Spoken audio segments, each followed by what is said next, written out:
Bismillahirrahmanirrahim. Assalamualaikum warahmatullahi wabarakatuh. Waalaikumsalam warahmatullahi wabarakatuh. Baik, anak-anak semua sehat? Sehat, Bu. Alhamdulillah.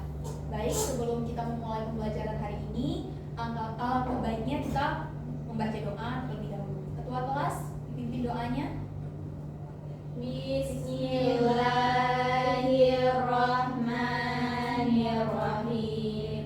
Rabbi shrah li sadri wa yassir li amri wahlul 'uqdatam min lisani yafqahul qawli. Amin. Baik. Sebelum itu, Ibu mau absen dulu ya. Hadir semua hari ini? Hadir, Bu. Ibu absen manual aja. Arvina Nuraini, Hadir, Bu. Ayu Fazira, Hadir, Bu. Dini Akmalia, Hadir, Bu. Ena Susantri, Hadir, Bu. Munawarah, Hadir, Bu. Nasratul Muna, Hadir, Bu. Sri Rahayu. Hadir, Bu. Alhamdulillah hadir semua hari ini. Ibu mau nanya nih, di minggu lalu kita sudah mempelajari materi apa sih? Cerpen. Cerpen. Puisi. Ya. Teks mereka. Nah, jadi di minggu ini Ibu akan menjelaskan materi mengenai cerpen. Sebelumnya kalian udah tahu nggak cerpen itu apa? Cerita pendek. Nah, benar sekali.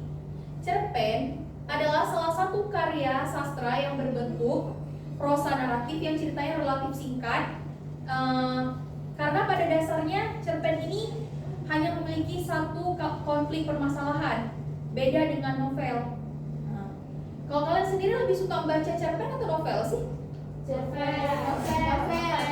Kenapa? Karena lebih panjang. Lebih panjang gitu ya, lebih banyak konflik permasalahannya.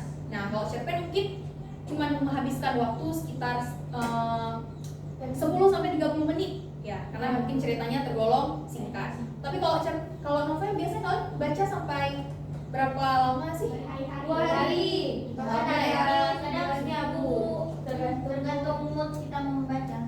Oh, cerpen apa sih yang pernah kalian baca? Kancil Petunjuk. Pembunuh Petunjuk. Karya Pak Hariman. Ngeri ya.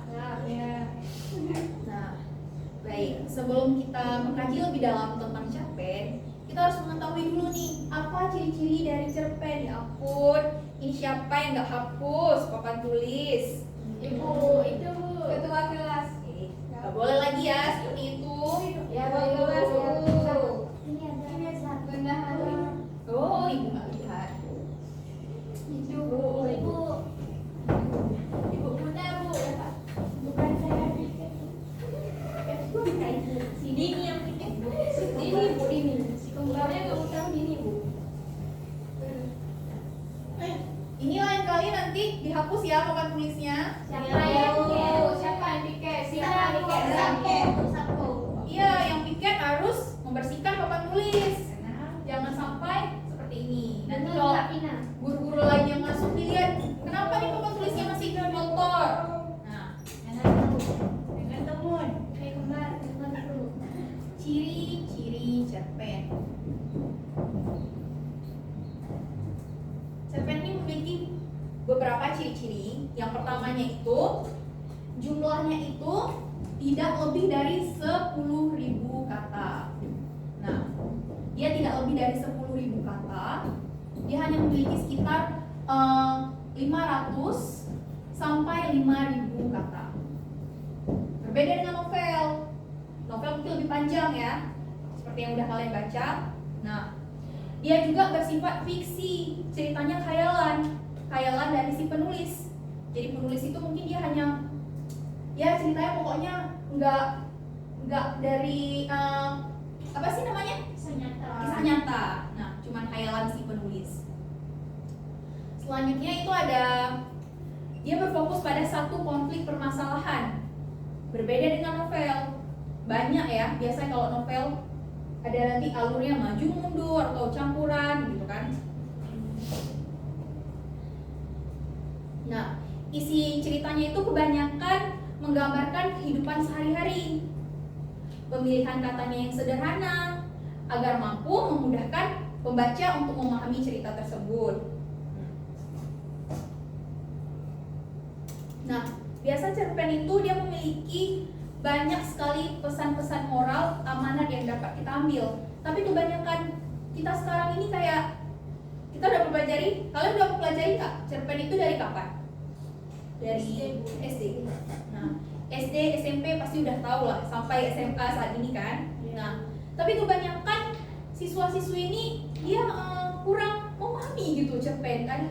Ya dipikir, alah kok salah dibaca gitu, menganggap remeh gitu. Padahal sebenarnya cerpen ini banyak sekali mengandung pesan-pesan moral yang dapat kita ambil kalau kita membacanya dengan teliti, ya kan? Nah, sebelum itu Ibu akan menceritakan juga akan menceritakan unsur-unsurnya. Nah, unsurnya itu dibagi menjadi intrinsik dan ekstrinsik. Intrinsik itu dari dalam dan ekstrinsik itu dari luar. Hah? Ya, luar. Benar sekali, Vina. Nah, biasanya di unsur ekstrinsik ini dia menjelaskan ada tema, penokohan, alur, latar, dan gaya bahasa, dan yang terakhir itu ada sudut pandang dan amanat. Kalian tahu nggak sih apa tema? Gagasan pokok. Ya, benar sekali. Yaitu pokok cerita dalam cerpen yang akan membentuk suatu alur. Namun tema dalam cerpen jarang dituliskan secara tersurat oleh pengarangnya. Nah, mungkin Ibu hanya menjelaskan secara singkat saja unsur intrinsiknya. Dan unsur ekstrinsiknya itu ada latar belakang masyarakat, latar belakang penulis, dan nilai-nilai yang terkandung di dalam cerpen tersebut. Nah, cerpen dibagi lagi, yaitu ada strukturnya,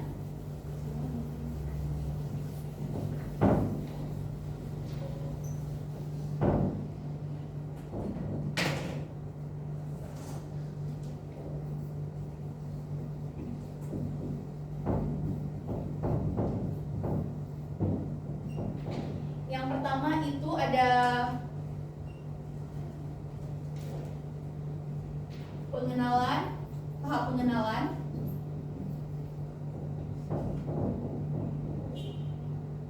pengungkapan,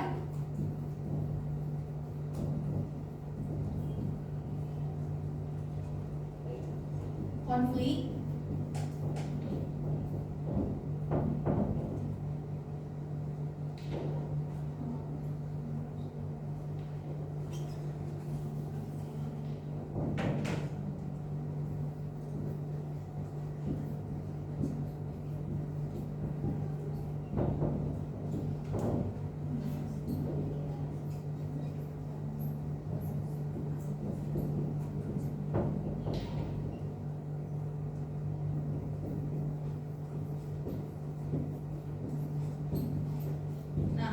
di tahap pengenalan ini, biasanya pengarang akan memperkenalkan para tokoh-tokoh yang ada di dalam cerpen tersebut yang berhubungan antara tokoh yang disusun berdasarkan ceritanya. Nah, yang di bagian kedua ini ada pengungkapan suatu peristiwa. Ini pemunculan awal peristiwa yang ada di dalam cerpen tersebut. Nah, di sini yang mulai menunjukkan awal. Untuk tugasnya, Ibu akan memberikan tugas yang tugas kelompok, yang masing-masing satu kelompok itu beranggotakan 4 orang. Nah, ini LKS-nya bisa dilihat bagian.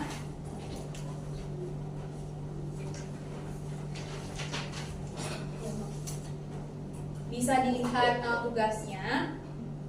Nah, sebelum itu kalian pernah dengar tidak cerpen Mendiang karya S.M. Ragnana? Baru dulu. Dengar aja ya. Itu Ibu sudah bagi filenya, cerpennya. Nanti kalian bisa baca untuk mengetahui apa saja isi alur, latarnya, penokohannya, bahkan amanat-amanatnya, pesan moral yang dapat kita ambil dari cerpen karya S.N. Ratmana itu. Nah, di LKS yang sudah Ibu beri, ada soal yang mungkin kalian tidak paham, mungkin dari 2 soal itu. Ada Bu. Ya, Luna? Ibu tolong dijelasin kembali yang nomor 3A. 3A. Nah, di situ ditanya, apakah tokoh Ratmana sama persis dengan Ratmana yang pengarang? Ya, nanti kalian coba pahami lagi, membaca ulang lagi untuk mengetahui apakah betul si Ratmana ini yang sekaligus dia memainkan peran di dalam cerpen tersebut, apakah dia sekaligus juga penulisnya. Tapi jadi Ratmana itu, Ibu akan menjelaskan secara singkat ya.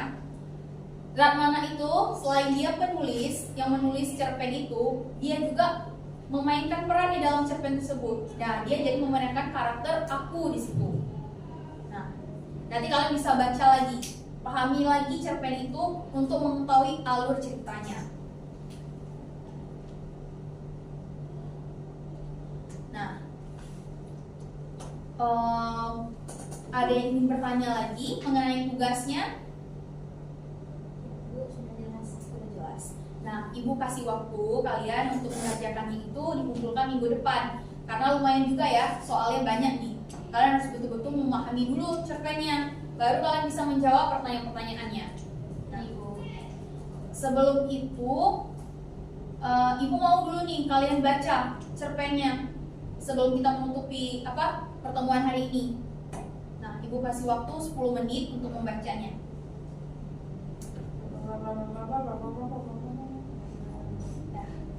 Nah, sudah. Udah ada gambaran nggak sih tentang cerpennya? Sudah Bu. Ya.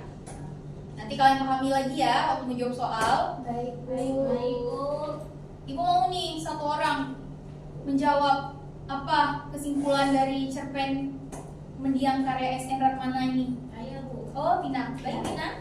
Apa itu? Jadi kesimpulan dari cerpen karya S.N. Ratmana ini ialah cerpen yang berjudul Mendiang menampilkan tokoh antagonis yang bernama Wati. Pelukisan tokoh dapat dilakukan dengan 2 cara, yaitu secara analitik dan secara dramatik.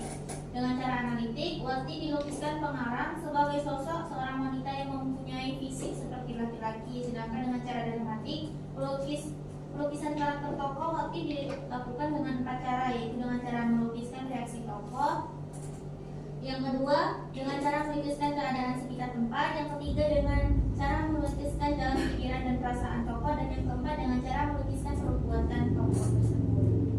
Nah, baik sekali. Terima kasih ya, Tina. Sama Ibu. Nah, jadi kesimpulannya, cerpen ini merupakan cerita pendek yang dia hanya berisi 5.000 sampai 5.000 kata.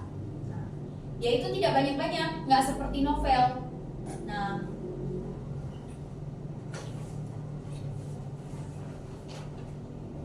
nanti Ibu juga mau kalian baca contoh-contoh cerpen yang lain ya. Ibu. Mungkin hanya itu yang dapat Ibu sampaikan di pertemuan kali ini. Kita akan bertemu di pertemuan minggu depan untuk mengumpulkan tugas. Jadi semangat lagi belajarnya, membaca cerpennya dengan teliti. Baik, mungkin hanya itu yang dapat Ibu sampaikan. Lebih dan kurang mohon maaf. Ibu akhiri dengan wabillahi taufiq wal hidayah. Wassalamualaikum warahmatullahi wabarakatuh. Waalaikumsalam warahmatullahi wabarakatuh.